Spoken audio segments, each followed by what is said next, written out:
a special edition of Field of 68. And listen, we got to hit on the women's tournament here. Yeah. I've been a big fan, Andraya Carter, of yours. All right. Yours personally, since I think I first saw you on ESPN years ago, I think I commented like, you are a rising star. You have risen. You have risen.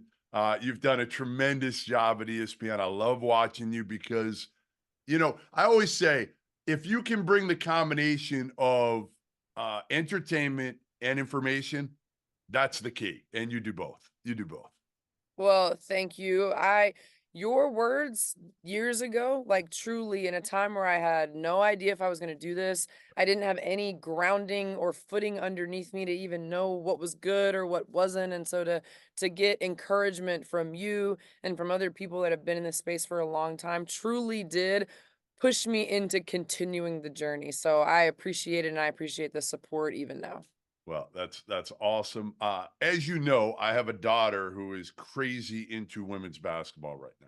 Crazy. And a lot of it is because of people like you and the platform growing. I've become the biggest Indiana women's basketball fan and the biggest Mackenzie Holmes fan of all time. Fair. Just because of who she is. Like, not even on the court, it's the combination, but who she is off the court too. She's special. I was really sad to see the Hoosiers come up short, but I understand it's what everybody wants. Everybody wants this South Carolina Caitlin Clark title game. In the men's game, so we have a potential, as Purdue, Zach Edey against UConn, Donovan Clingan in the title game. The women's Final Four, to me, is way more entertaining because of the semifinal matchups. They're like big, big matchups that, like, is this – can we say this is like the greatest women's Final Four going in ever, or is that too much? I don't like it's hard for me to go ever because obviously there are like you know what I mean? You think of years, like the You're years when young. Hey, Andre, you're Tennessee younger than me. it was Tennessee. I know it was Tennessee and Connecticut that could have met up to get there. It was, you know what I mean? So like it's hard to say ever, but this one is legit. Like the excitement around the Elite Eight matchups Yeah. was unbelievable. So I mean, it's huge. Like I compare it however you want, just know it's freaking huge right now to have these games in the Final Four leading to the championship. Does everybody want to see this Caitlin Clark South Carolina matchup? Is that kind of like, again, Purdue and UConn for the men's game is like what everybody just wants to see and just get past? Obviously, these semifinal matchups are awesome, and you've got Gino and UConn, what he's done with that group, and Paige Beckers is friggin' phenomenal to watch. So, and NC State's fun. They're really fun. Yeah, yeah. That's the thing, like, NC State could really come in here and spoil everyone's party. Like, the way that NC State plays, for people that haven't watched them, their guards are electric, and their posts, a couple of them are undersized, but they play big, and their guards the biggest thing that's kept games close with South Carolina, even recently in the tournament, Indiana, Oregon State, is three-point shooting. NC State, they can knock down threes. South Carolina is not a poor three-point shooting team. They're actually a good three-point shooting team. They've just had bad three-point shooting nights. Like they haven't shot the ball well. They're capable of shooting the ball well. That's the biggest difference between last season and this season. But NC State, Sanaya Rivers, Isaiah James. I'm just going to give you two names to remember because those two can put the entire team on their back. Elite speed, three-point shooting, getting to the rim, crafty finishes. We're going to give NC State their love. While saying all of that, I do think everyone from the outside looking in has attached themselves to Iowa and South Carolina and the possibility of that matchup simply because we just saw it last year. And not only did we see it, for the majority of people outside of Iowa, it did not go how we thought it was going to go. So there are so many people love storylines. That's what I've been saying this whole time. People come for the storylines and Sure. then they stay for the performances, right? You come for the stories, you stay once these women start hooping. So there are more storylines attached to Iowa and South Carolina for the players, for the coaches. There's more attached to it. So it's very easy to want to see it again. Even as an analyst, there are so many comparisons that can be drawn, even from the film room. Like I'm thinking about film breakdowns that could happen in that game to show what they did last year versus this year. So there's more attached to it, of course, But no matter which matchups we get, it's going to be special either way. So I heard you last night, and I totally agreed with you on how they defended Caitlin.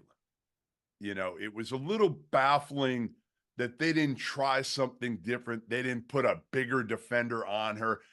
But then I look at it and I'm like, how the hell do you defend her? Like, Yeah. what do you do? Now at Indiana, they might have done the best job on her all year. Now I was there, she missed some shots that she normally makes, and you've got to hope in a way that that's what she does, because if she's on like she was in the third quarter, it's a wrap. It's a wrap. It doesn't matter what you do with her. Yep. Yeah, no, it's unbelievable. I was on a show late last night and I compared Caitlyn to like a virus. Like, when you go to the doctor and you feel like crap. You go to the doctor and you're like, hey, I'm so sick. Can you give me some antibiotics? And the doctor's like, oh yeah, sorry, it's just a virus. Like, drink some fluids, get some rest. There's no solution. That's what Caitlin Clark is like. When she is in her zone, it's like it's a virus, it's attacking you. It doesn't feel good, and there's no solution. You just have to let it run its course. And that was my biggest issue with the way LSU started the game defensively. It's a mismatch height-wise between her and Haley Van Lith from the jump. Haley Van Lith has never been known as a defensive stopper. They were said during the game that Haley Van Lith wasn't feeling well. So you Really? put someone that's not feeling well, yeah, she was sick, had to get IV. So you put someone that's not feeling well, already at a disadvantage height-wise and not known as a defensive stopper. That's how you start the game. They did switch it up with last tier Poa, but Caitlin ate last tier Poa up to start the game as well, to not give Flau'jae Johnson an opportunity, who's been known as your defensive stopper, to at least mix in possessions.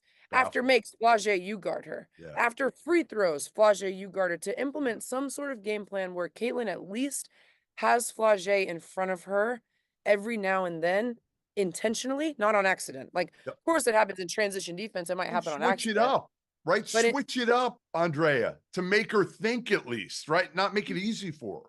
you know what the best compliment is as a hooper sometimes? When someone says, "Throw the kitchen sink at him." Like, Yes, that's yes. the best compliment you can possibly Right. give a player, right? Yeah. You gotta throw the kitchen sink at Caitlin Clark, the kitchen sink, the band, everybody.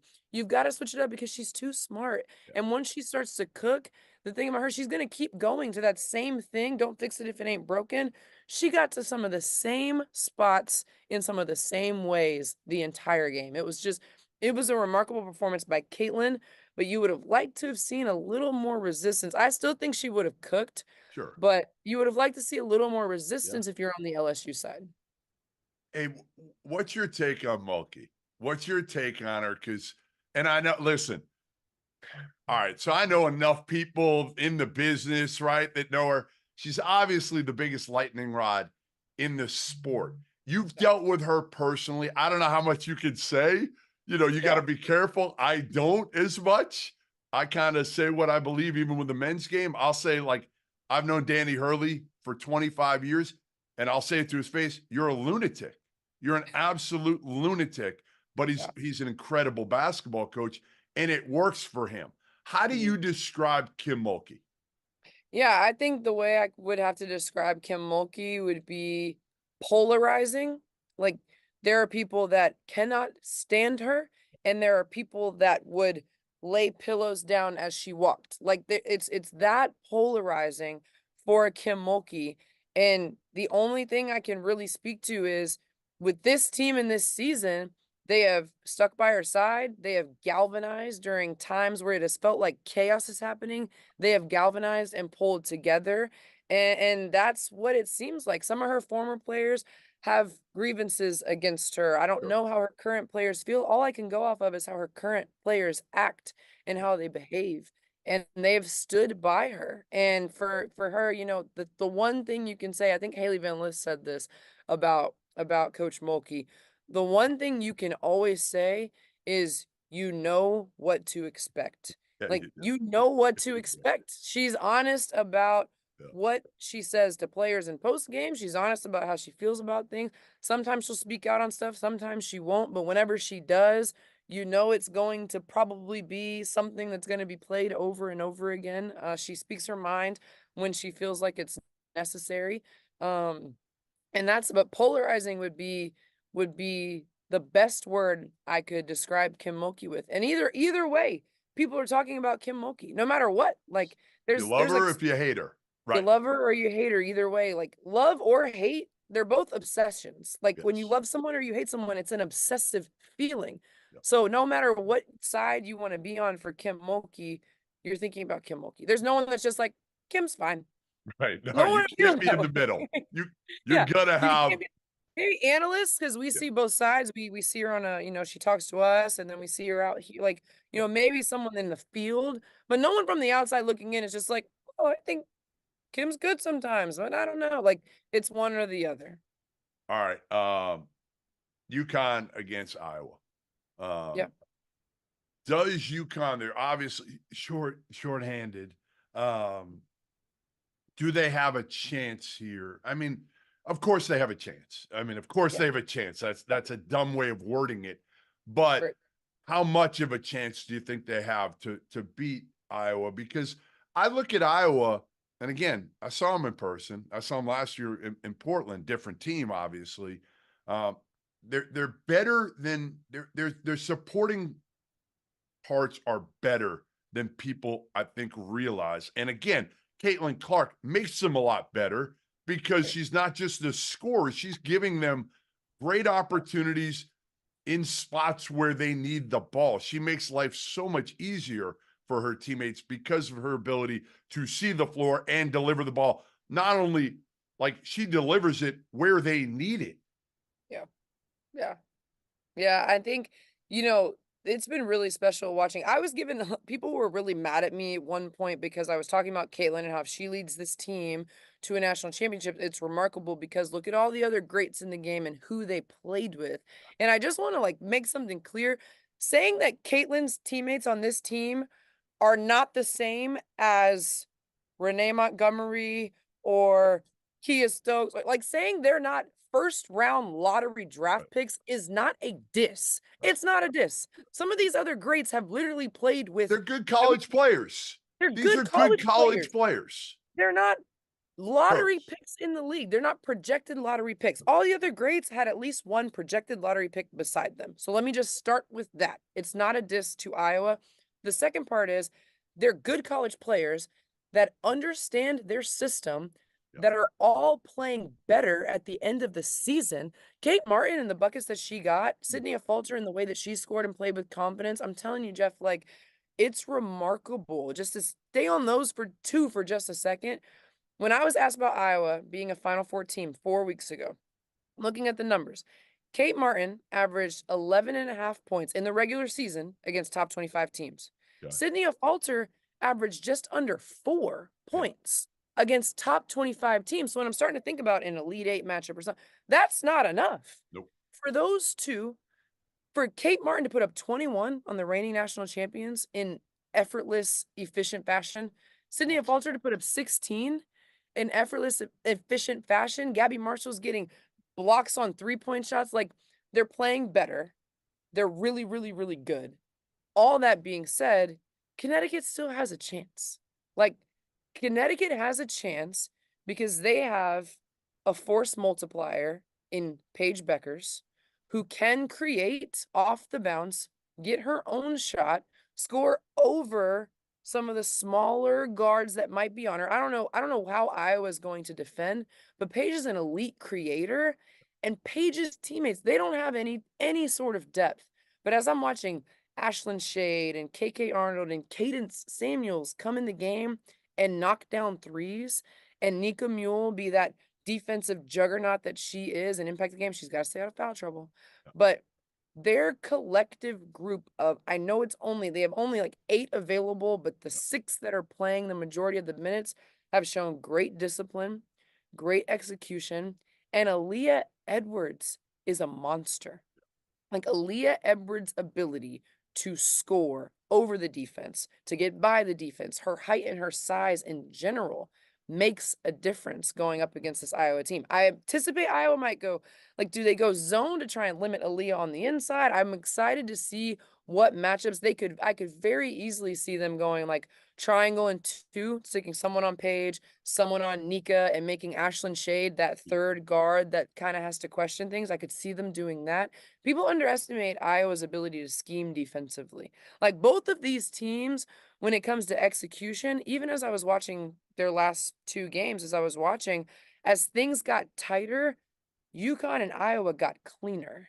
UConn and Iowa got more disciplined when the game started to go haywire. And that's the difference. Really, there were some other teams, they took a couple of bad shots. As things get tighter, you start to lose your mind. Where it saws if things got tighter with UConn and Iowa, they started to tighten up. And that's Two the veteran difference. coaches, right? Execute. Two veteran coaches, Yeah. and that Yeah. helps, right? That Yeah. helps because they're kind of even keel. So I Very, think that's very. probably part of it. Your team sometimes, you played like you kind of take from your coach sometimes. Now UConn men are the exception because their coach is not even keel, yet their players completely are, which is crazy. But Right. most, you kind of take after your coach a little bit. All right, Caitlin, everything's been asked, and you've answered every question probably about her. I hate to ask you this one because it doesn't really involve the Final Four, but I'm super curious to Yeah. know when she's with the Indiana Fever next year. Like, how do you project her? Like, what do you think her impact's going to be in the WNBA next year? Like coming in, Yeah. like, do you think because I've thought about this a ton. Is she going to be a star from the outset, or will she struggle a little bit? What are your thoughts on that? I think her impact will be immediate. Her impact will be immediate and it will be huge because the thing about Caitlin, like her ability to create space with the ball, I know people are like, just stay up on her, stay up. It's so much She goes right easier by you. said than done because she's elusive and she has ball handling skills and she has vision and she has great ball control and body control. So I'm interested to see how teams match up with her one on one. But the bigger point is she'll have pros around her. To make Like it, yeah. the two-person game between her and Aaliyah Boston, or like we're seeing Sydney Falter run the floor and Caitlin kicks ahead. Imagine Alyssa Smith running the floor and Caitlin Clark kicks ahead to her. So while Caitlin, I think, will have tougher one-on-one matchups because there are elite defenders in the WNBA that are grown women, like grown women's strength, grown women's speed, grown women, the knowledge of angles and how to defend. Caitlin's going to have to navigate all of that. But while she's figuring that out, she will have more pressure release with her teammates that are also pros. So I understand. I know Caitlin will have to figure out the pro game, but she also won't have to carry a heavy load like she's had to at Iowa. It'd be different if she was going to a team where she needed to score all the points and facilitate and do all of those things. They're not going to need that from her. So her just being able to create, take care of the ball, figure out the game, set her teammates up, and then knock down shots when they come to her, that alone is going to change the entire team. And her presence alone on the team has already changed ticket sales. It's already changed marketing. It's already changed. So, like, no matter what she does on the floor, the game's already been changed. But I honestly think as she figures out and navigates some of the one-on-one and how to be effective on the floor and how to defend professional players, like as Well, she that's the navigates area, all of right? that, That's the area that's she's the got to area. step up with. She She's can't be a got she has liability defensively she can't be a liability defensively, but she'll have some elite defenders around her and behind her. behind her to help her out. So as she figures this out, she's got people with her that can take some of that load off of her. So, has she gotten too much attention in the college game? Like, do you think it's too much about her? Or are you fine with this? And she's elevated it. Everybody's elevated. Like, right? Am I wrong? It's fine. It's fine. It's Yeah, all yeah. it's earned. Like it's all earned. She's It's that earned. good. She's that good. It would be different if she was not good. Right. It would Right. be different if people were just falling in front of her and she was knocking down shots. It would be different if it would just be so different if she didn't. And I've been one of the hardest on Caitlin, and I could say that. Like I've talked about Caitlin's body language at times. I've talked about her defense at times. I've talked about her teammates needing to step up. Like Yep. but the one thing about me is I'm always going to call it how I see it. So while I see that there are areas where she can be better. Yep. I also see all of the areas where she is incredible. Yep. Like all of the attention that Caitlin is getting, it is not because the game has been handed to her.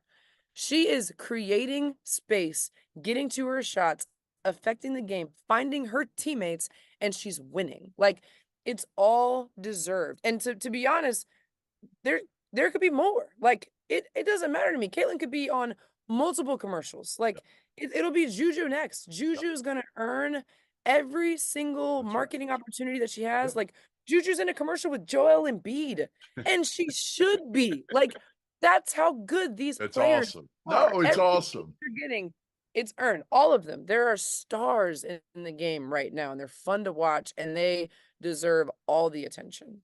Yeah, and it's funny because people rip on Caitlin for obviously how she is with the officials, and she can be a little much, right? She can complain a lot, but I say it all the time. I'm like, a lot of these high school, college kids, they're watching the NBA, and all the guys in the NBA. I don't know if it's as bad in the WNBA, but it's awful in the NBA. All these dudes, and I've talked to Jason Tatum about it when he was younger. I'm like, hey, be careful because you're Yeah, going to build a reputation here because all he did was throw his arms up, yeah, complain at every call. Yeah, Caitlin probably talks more than any college player. Like you don't see a lot of college basketball players complaining as much as she does, but that's her personality. That's her yeah. personality, and that's kind of what makes her great is she's got so much shit to her. Yeah. She'll talk trash, but I've really grown to really like her. And you hear her in the interviews, she's so good. So Yeah. good. You know what's crazy is one, yes, like every player is going to have things that either you like or you don't like. The talking trash, the complaints to the refs, all that also I think is going to get better with time. Like even the game where we were giving Caitlin a hard time, it was the Holy Cross game. She didn't have she had a pretty rough first quarter, but they ended up really winning the game, and that's where it was confusing because it was like your team's winning, so like let's relax, everything's okay.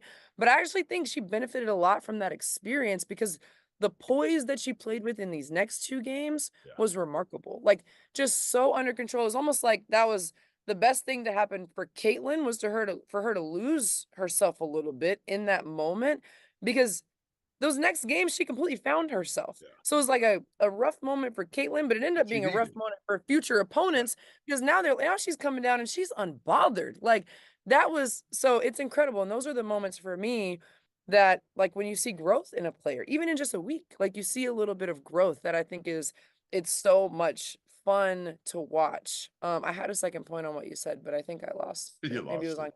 on Hey, you're go, but tired. I yeah, know it's you're tired right fun. now. I know the drill. I got one more for you. Your alma Yeah. mater has an opening right now. Yeah, they do. If you're I love putting people on the spot. People hate me for it, but I do it. I'm Yeah. people, if you're the athletic director, who are you hiring at your alma mater at Tennessee? Oh man, this is tough. This honestly, like who would I would personally try to throw the biggest bag at some of the biggest coaches. Like, Okay. and I don't know if this is tampering, but is this tampering? I don't know the rules. I don't know how How this much works. wait, how much money do you give to NIL right now? That'll show if it's tampering or not. Yeah, I don't give any money to NIL. I don't donate anything to the university at all. You know, it's funny. There was a coach in the last coaching like search, Yeah. which I was happy for Kelly when she got the job, of course. But a couple of names that I threw out then, like I wanted them to go for Kenny Brooks. Kentucky already snatched Yeah. him, so they got Kenny. You know, they're amazing coaches. It's just hard because sometimes when I think about these coaches, I don't know if they would leave their situation even for a bag. Like, would Lindsay Gottlieb really leave Southern California? Like, maybe if Juju goes with her, but they've got something special Yep. there. Like, same thing I think about Niele Ivy. Like, throw a bag at Niele Ivy, but would Yep. she leave the Yep. Fighting Irish who have that's her team. Like, that's Yep. her city. That's her place. When I think about Coach Staley, which all of these are like impossible options, but I think it's really special that there are incredible coaches with programs that have like enveloped them Yep. in this special town, in this special city. Don Staley's about to get a statue Yes. in Yes. Columbia, And she South should. Carolina. And she You should. know, like Yes. it's incredible.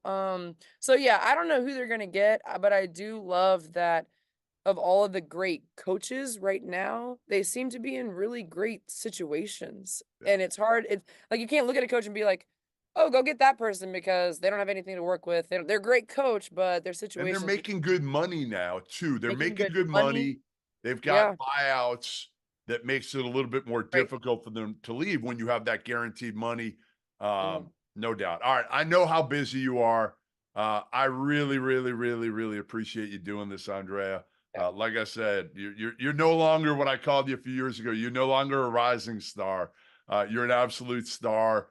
Anytime you want to come on, you know that. Anytime you have Yeah. an open invite, enjoy it. Meet my daughter while she's down there. She's covering her first Final Four in Cleveland, and it's What? this one. I'm like, how spoiled are you gonna be? Oh my Yeah, gosh. Tell her to come and find me. Tell her to come up and, I like, will.